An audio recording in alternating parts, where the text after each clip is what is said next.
Mr. Tsakos made a summary of all what has been mentioned before, and then it was quite important that Mr. Platsidakis concluded with a tenor of optimism. But now I think that it's the right moment for the floor to come to you and the panel ready to receive your questions and points. So please, whoever wants to ask something, identify him or herself, and then we'll return.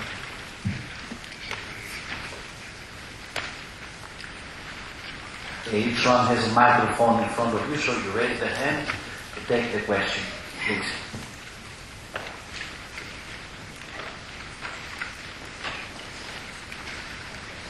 Yes.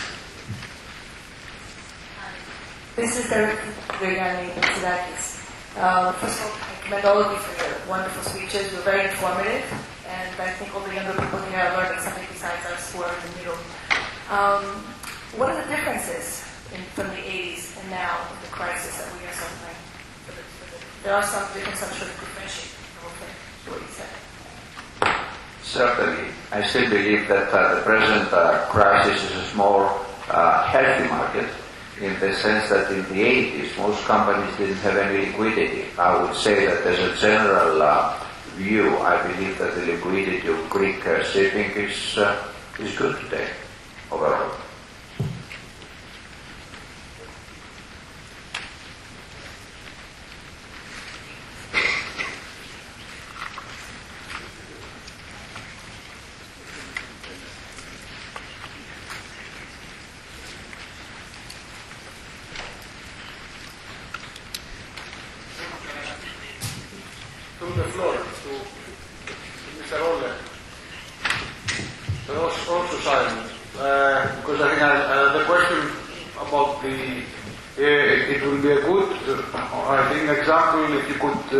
If you remember, hopefully we were all very young at the time, the previous crisis lasted between 81 and I would say 87. If you wanted to put the timing of which year of the previous crisis are we today? Are we in 84? Are we in 86? I hope we are not in 82, because if we are not in 82, I think it's not very good. But anyway, without wanting to influence you, according to your statistics, which year of the previous crisis you believe we are today? I would say we are in the 84, maybe 85 period. If you look back to that period, we had some difficult times in the mid-80s, but didn't really start moving until we saw the collapse in oil prices, which began in 1985. And as I was saying in my presentation, we think that 2013 may be a year, kind of a crunch year for shipping, or at least for the tankers, because we have a very limited amount of flexibility in the system today in terms of what the banks can give us, what the yards can give us, and what the flexibility of the owners. We have been stretched in the last few years because the concessions were made in 2008, 2009, as my colleagues here were discussing, from the banks, hoping that we would be seeing an upturn by 2012 to 2013. So when we're not seeing that upturn yet, we have we may be in the process now of getting into a crunch period. And that was the same thing as in 1985, with the oil price being held up and not able to respond to changes in the market. And it was the break of the oil price that kind of got the overall market going. So I would put us at 1985, where we have done a lot of the downside work, but we may be one event away from getting the final shake-up. That's my answer. For dry, I would first comment on the dread word of Sanko. History repeats itself, first as tragedy and then as farce. And Sanko was a sign of the second wave, if you want, of the mid-80s crisis. And maybe, the Sanko restructuring is the sign of this second phase. I'm not as optimistic. I think we're in in 1984. I think there's still a lot of restructuring to happen. I think there's still a lot of ships to go for scrap, purely driven by the fact that they're not earning enough money, and there's no sign of them earning enough money. Big difference, huh? Nico, why you raise these questions? I mean, I was 20 in 1984, so it makes me feel young again. actually we were 21, not 20. 20 I was myself. You remember? And I was in Japan with the ship. But then 10 years later we went together. Anyhow, may I raise a question to my colleague here? Please do. Thank you very much, Mr. Chairman. Being a banker and the board of the only, if I can say, safe Greek bank, the only bank that has not affected heavily by the Greek crisis. How do you think that the local market will behave from now on with all these fears that we have? I remember many journalists called me yesterday, today, that they say about the new commission is going to control the Greek banking sector, the Greek banks because of their replenishment of liquidity. How do you feel that the Greek banks will behave from now on? The Greek bank that I work, division that has ample capital adequacy, 33%, which is a really commodity these days. And the fact that it's involved only in shipping, that was what I was saying earlier and what everybody said, that shipping is insulated from the Greek crisis. What is happening with the banks, this is the whole story, is that most of the Greek banks had exactly the two symptoms. The one symptom was that they have been directly hit by PSI, so they had to take a huge amount of losses. Second hit was that deposits left, substantial amount of deposits, so they had to be recapitalized. There's a third one that nobody dares to talk about. That many loans were not very prudent, in the sense that they've been creating an over-leveraged position for not only for the consumers but also for large corporates in Greece, and at the same time they were privileged, in quotes, granting of loans to the old-fashioned system of the approaches. I don't know how to say that in English. So today, What is the connection? yeah, whatever. So the banks have to become not nationalized, but will be troicanized, because the funds from the FSF will come to recapitalize the banks, so the system will not collapse. And the latest fashion is that the governor that will be appointed by Troika, by our lenders, ultimately, is to make sure that the banks will do what they had to do in the first place, and they didn't do it. And I think it's a positive issue if you take that on a purely technical approach. So at the end of the day, I think, like John Pasidakis said, we'll see things that they will put on track, and that is painful for a lot of people, and mostly for the banks that they have. They will lose their banks basically because they don't have the funds to bridge that gap. The end of the day will be positive, but it should take some time for that, a few years. Let's hope that banks will do both things right and the right things. So, Mr. Tsavridis, please. Yes, thank you. I would like to ask what may sound a very silly question, but I think I'd like to ask it. If it is a fact, what we've seen here, all these statistics, and the fact that the industry is cyclical, then why do people make these very severe mistakes? Why do you pay $85 million for a ship which costs $25 to build, when you don't know if the charter will pay, you don't know what's going to happen? Why does the bank lend the money? Why do the investors put up the money? Why does the ship owner want to acquire the ship and operate it on this basis? The risks sound to be so high when we've seen these developments, but it's something that ought not to be done. So how can we explain that it does in fact happen?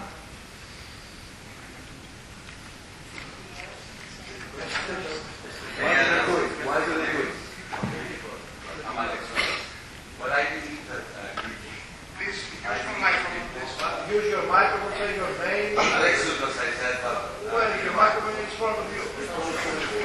See, Alexander, we know we're going to be locked into, most probably locked into this situation. So why do it in the first place? So what I just wanted to say is that from what we've seen during the good years of shipping, people who did what you just said probably didn't read the prices of the 80s on the one hand, or had not studied the prices of the 80s.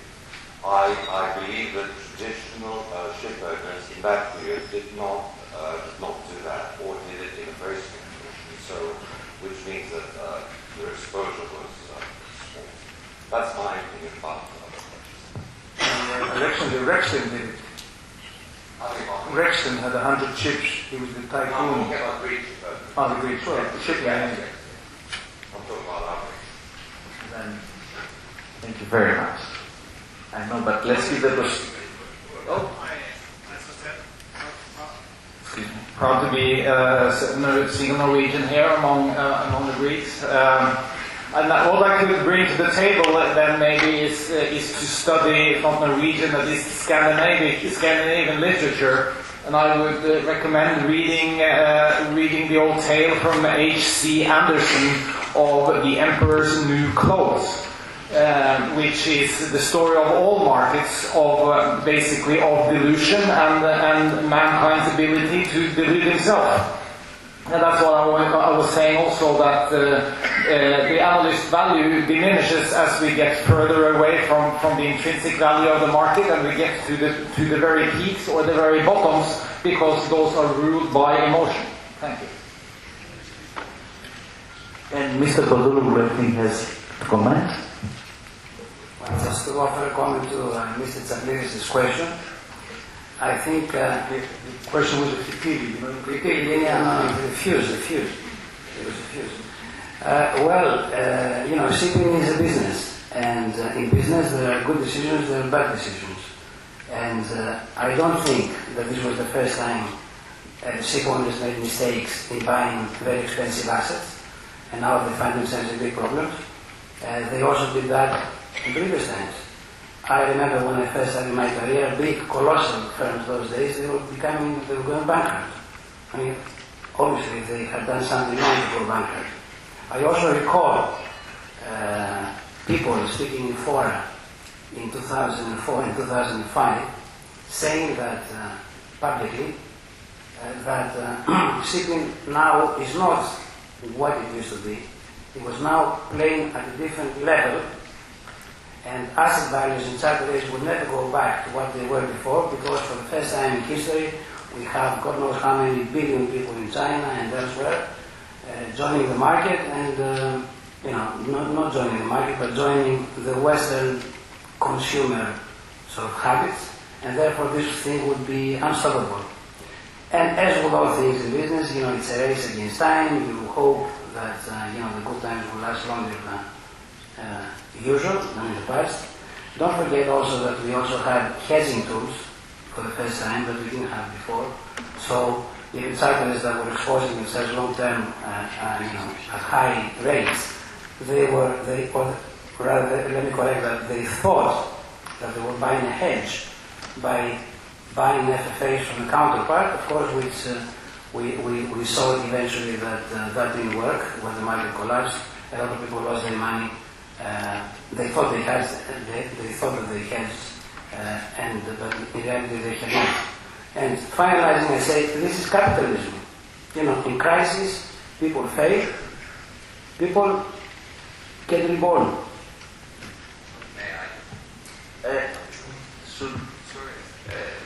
Because unless there is, because then Mr. Plastakis wants to make a comment and then take another two or three, and Mr. Xeradakis. So try to concentrate a bit, but please. No, I just wanted to mention that the 80s crisis, as we all know, was something new. And what we've seen actually in the 2000s was something that, well, I was too young at the time, but I've learned about it, and we should all have learned about it. So the people who faced problems in the 80s had no jurisprudence, let's say, about nothing similar had happened before. Actually, Greek shipping was too young even at the time to learn from the mistakes. But I believe that people, in the 2000s should have learned of the mistakes that were made in the 80s. And, well, some people did, some people didn't. So, thank you very much. Big in business and decision making, we are all deemed to make mistakes, there's no doubt about it, and the same applies to shipping. 80s was not a young or a new crisis, it was the 70s, another one before, and many more before. I think what went wrong in the 2000s something was that a number of Greek shipping companies that, to the best of their ability, they were ready to buy a vessel of at least 10 years old. They came to start ordering new buildings. And I think that was a target far too far. It is inevitable. I don't think we have to say that because we are Greeks we don't make mistakes, or because we didn't learn in the 80s. The people that made mistakes in the 80s didn't learn from the 70s and so on. It's a history that repeats itself. Thank you very much. What I want to add is... Sorry? Yes, what I want to add is that everybody has to understand one thing. Up to 2008, and up to the collapse of the Lehman Brothers, and for the more clevers, if I can say, or the more technocrats, up to August of 2007, when we had the subprime crisis in the Americas, we had the first phase of globalization. The world economy has become completely different between 2000 to 2008, and we changed completely. Now we are in the second phase of globalization, with different economies arising, different economies collapsing, different rules or even trading patterns.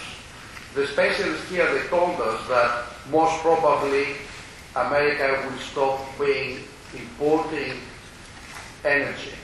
And rather, we read yesterday that most probably America will be an exporting country. So what we have learned 30 years ago in the universities or by working in shipping has changed completely. The last thing that we can do, my friend, is to accuse ourselves on whether we order or whether we finance heavily in 2004 or 2005. The metaphor prophetic is very easy to make money. And I don't want to make a dialogue or to continue. We can continue outside. Thank you very much. Thank you very much. We'll take the last few questions, Mr. Tomasos, Mr. Patrikios, and then we designate now Pavlopoulou, and we hope that the next question will be in the next opportunity. So, Mr. Tomasos, thank you. Hello. I have a question to Mr. Anastopoulos, but in general to the panel. In relation to the leverage of the Greek shipping. During the Trade Winds Forum in Posidonia this year, Martin Stockford, the ex-Clarkson Guru, etc., mentioned that the value of the Greek fleet at 3,000 whatever vessels is around approximately $200 billion. And then I asked him, and after the conference, yes, but it's only 200 billion. Yes, I'm sure. He said it's 200 billion. I said, okay, but the loans of the Greeks is also, as I read from the Petrofin analysis of Mr. Tsigarakis and Hotel, is around also 200 billion. So I was a little bit puzzled with the degree of the leverage, or in any case about the net asset value of the Greek shipowners. Do you have any knowledge from your end about the worth of the Greek fleet and the relevant values of the loans? Thank you. Well, I don't. You mentioned about 200 billion, the value of the fleet. That's what Mark Christopher mentioned in the trade ship forums during the What we know is that the total debt of the Greek, the total leverage of the Greek assets is about 65 billion.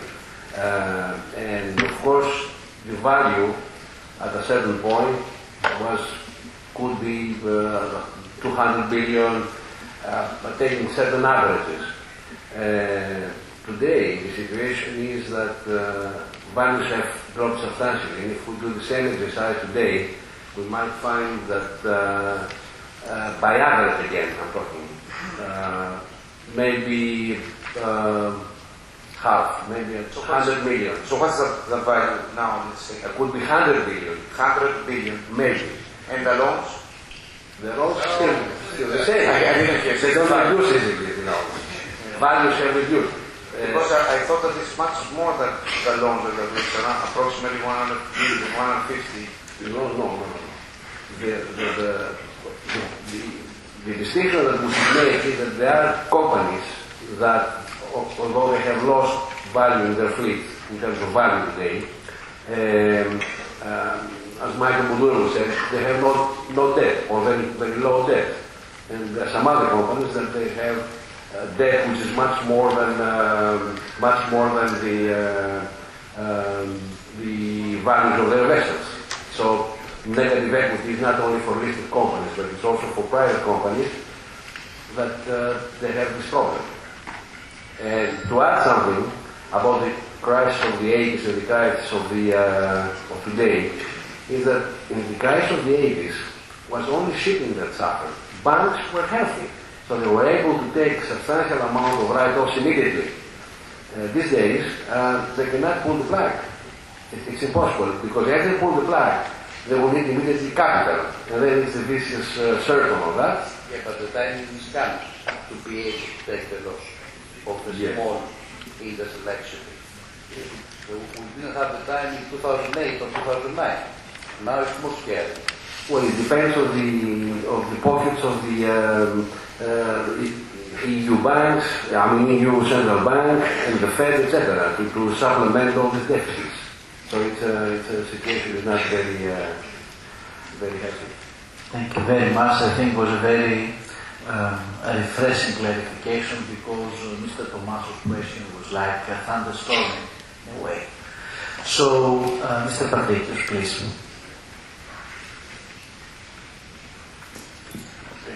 Mr. Vodroukou said cash is king, which reminds me back to basics. And this is compared to credit was king in 2003 and 1 decade ago. And from 2003 we ventured in a world of high leverage. And suddenly now we live in a world of deleveraging of the world economies. And this which has the repercussions in the pain in the neck of shipping. How long this deleveraging of the economies, the world economies, will last? Because the numbers, Mr. Mosoglou said that the derivatives, you mentioned a scary number. How many times is the world GDP? Well, it's very scary. I mean, it's scary number. So we paper economy is 50 times more than the real economy. And we don't know how long that will go. That's impossible. It is true that we live now, we have a deleveraging of the world economies. And this has a repercussion. Well, we have certainly the leverage of the banks, which is necessary to stabilize things. But that is in the detriment of businesses and the world growth. We don't know.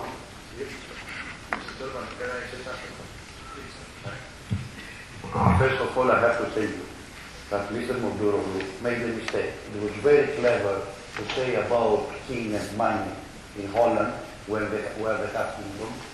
But here we have abolished both the kingdom and the money. We don't have any. All right. It has to change. I mean, to think about something else. Okay, Mike? All right. Second thing, your question, do you understand? To simplify the matters. What you asked Professor Dimitris, because he's a professor because of ourselves, the shipping financiers, we call him professor. All right, and not because he passed the university, he got a paper. It's ourselves that we call him professor. You asked whether capitalism will sustain, will remain, and will dictate the future of the world economy. This is what you are asking. The question is very simple. And we do not see any sign that the capitalistic system will fail as soon as even the developing countries, they are running after it. This is my view. Thank you very much. We'll take the last two because I will be totally failed. Okay, okay, two, and that's it. Mrs. Pavlopoulou, Mr. Voudomichalis, and we'll try to be a bit concise because we exceeded our academic quota. I will just remind you, for the Nightmare Additional Account, it's about sustainability reports. The supply chain is, yes, okay. I'm a sustainability report verifier for Lloyd's Register. I'm trained on that. So this is supposed to come in the next years, probably more soon, because the supply chain needs to transport the commodities and all the cargo with eco-efficient ships. So once they draft their sustainability report, they will request what are you doing. So there are a lot of initiatives from the Scandinavians and the US Green Award that they are ranking and scoring vessels and shipping companies. I would like to ask the Greek ship owners, just because we are really a very nice and close family, what are they responding, and if they are using also marketing mechanisms to respond in that challenge.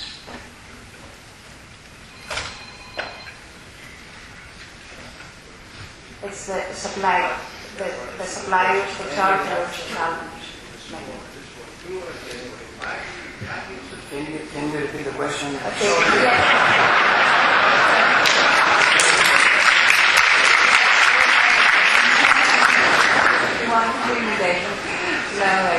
So for the time being, I know that CSR is quite not a good term, and you avoid understanding what a Catholic is. So there are many definitions. One of them is what do you do for the social, environmental, and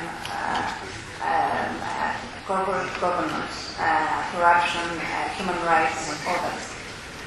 So these should be drafted, these should be measured and monitored, and the performance should be in a sustainability report. So I'm saying that the supply chain, the suppliers and the charters request that. What do you plan to do? By CSR you mean the corporate social responsibility. Yeah. I think this is part of any company. It is a new philosophy of approach to business. It doesn't apply only to shipping. When charters are talking about CSR, most probably they are talking to not necessarily to ship owners, but to some third parties, and that's why you see the recent initiative for RightShip and that carbon war room or whatever it's called. There's nothing to do. I mean, what they said is common sense. But they lead the regulation. The problem is that... No, they don't. It's a private entity. They have their own procedures. I'm afraid that the Greek shipping has a lot of views, and they just don't present in fora in the right way. That is my Anyhow, thank you very much for your intervention. I think everybody in the audience followed very carefully. Mrs. Pavlopoulou knows that we are doing CSR. You've seen that, haven't you? Especially when we have money. The charters don't pay anymore for this thing. Sorry, the last question. No question, nothing difficult like Yana put. Dimitri, I noted socialist undertones in your presentation. You talked about wealth concentration, the need for wealthy distribution, and the fact that everything is the fault of quantitative easing in the States. You missed out the fact that we've had inefficient public spending in Europe and in many other places in the world with inefficient welfare states, etc., which have equally contributed to the problem, just as a comment. George, 4 out of 10 banks are American. There's a third night missing, a cowboy and a thoroughbred Mustang. Right, so you've got to put that in. And Nikos, you mentioned minimum earnings, and you talked about the cost of a taxi driver. I would have no problem with minimum earnings as long as they're market determined, and under no circumstances would you put any type of regional, international, or governmental involvement in that, because that would mean giving up basic market dynamics. When I mention, because we have discussed this in Intertango, when we discuss about the minimum earnings, it only covers the operating expenses of each vessel, and you can look at Ernst Young, all of them come up with what is the average operating expenses of an Aframax, 6,000, 7,000, and that's where world scale should start with 0 from there. The market would not stop you from chartering world scale minus, but that will go to the boardroom of the major oil company, because that they will finally figure out why they will charter in minus world scale. So you cannot stop the market, you can readjust the world scale to include the operating expenses of it. That's the only responsibility we would be asking from the major oil companies, is operating expenses. If I order the ship at 150 million on somebody else at 50, it has different costs, it's his own problem. Unfortunately, in this business, one man's plight is another man's opportunity, and that is one of the basic dynamics of a market that works with demand and supply. And as long as we do it as owners, and not in the form of a cartel, but in the form of understanding, it's okay. Anything else that challenges the free market base and the free market principles of our industry would be, I think, catastrophic.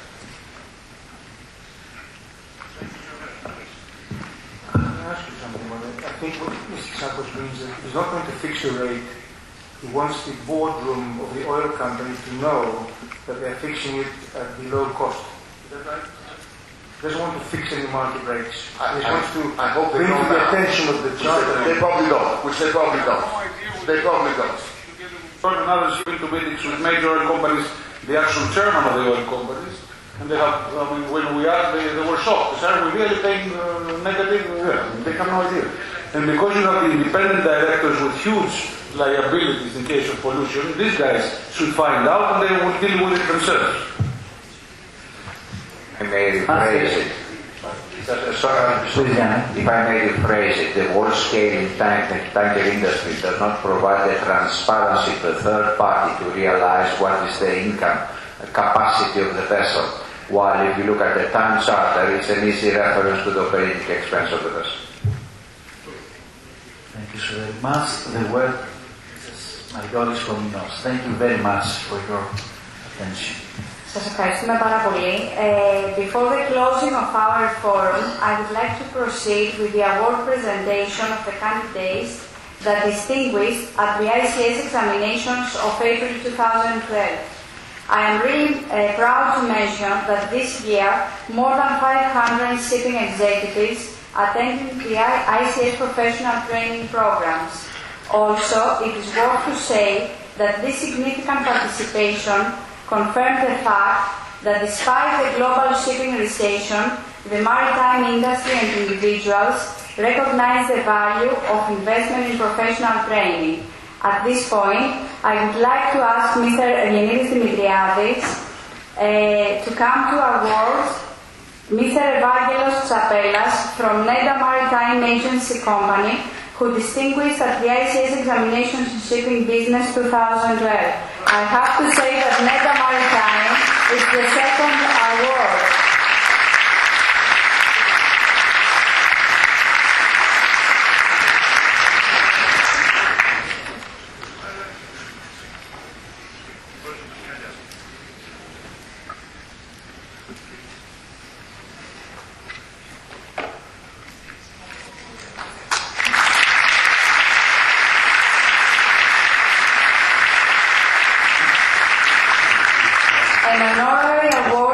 Given to Mr. Konstantinos Glezelis for his distinction in the Shipping Finance Examination 2012. I would like to ask our chairman, Mr. Nicholas Chakliris, to proceed the award.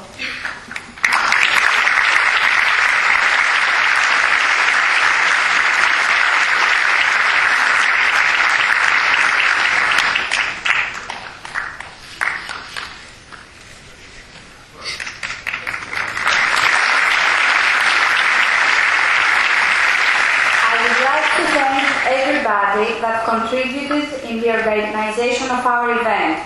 Our chairman, Mr. Nicholas Chakliris, for his valuable support and generous provision. My colleagues at HMC, Mr. Leonidas Eugenides Dimitriadis, and the personnel of the Eugenides Foundation,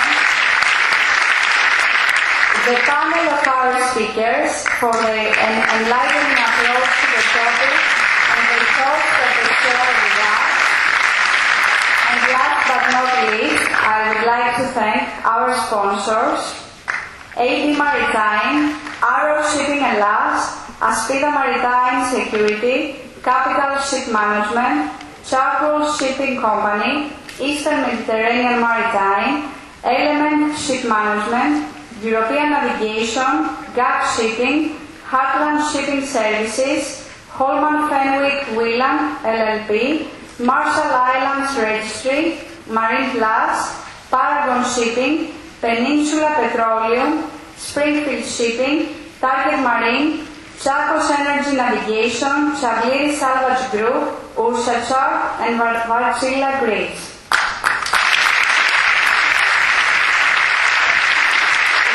We are looking forward to welcome you at the 9th annual forum of the ICS Greek branch. A buffet dinner will follow, and we really are looking forward to be all together. I would like to ask you something. There is a charity organization outside, and I really like those days where the Christmas are coming. Just €5 each of us. We are so many people, and it will really be worth for the charity. Thank you very, very much for your attendance, and I'm looking forward to seeing you on our next annual forum. Thank you very much.